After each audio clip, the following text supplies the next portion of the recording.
Fiber S ဘာလို့တောက်တာလဲဘာလို့ကြိုက်တာလဲလို့စညိုကမေးတဲ့အခါကျတော့လေးဗာပြောလိုက်ညီမလေးကကြားပါတဲ့ဟာတွေကိုတဲ့မတောက်ချင်တော့ဘူးတဲ့အချိုကြီးအစားထိုးသူတောက်တာတဲ့အဲ့လိုမျိုးပြောလာတာပေါ့နော်ဒါလေးကိုစညိုကပြောချင်တာကကျတော့တကြားပါတဲ့အချိုကြီးတွေတောက်မဲ့စားအမတို့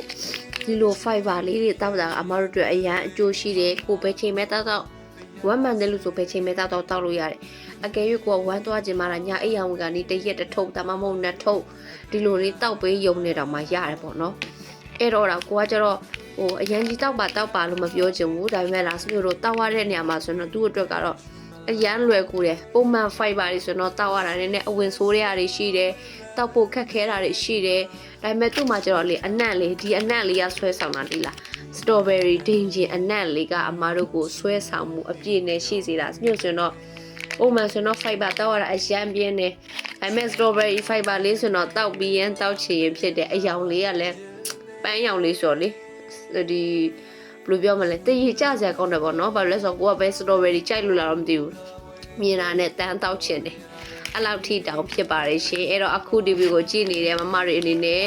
ကိုကကျတော့ fiber တောက်ရတာ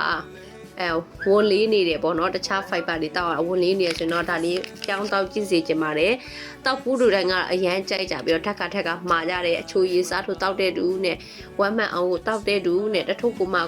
900တထုပ်900ပဲရှိတယ်ဆိုတော့အရန်တန်တယ်ခုဆိုရင်တော့ဒီ3ထုပ်ကုန်ပြီဆိုတာနဲ့စမျိုးတို့ဈေးကတော့တစ်မျိုးချိန်ပါပြီ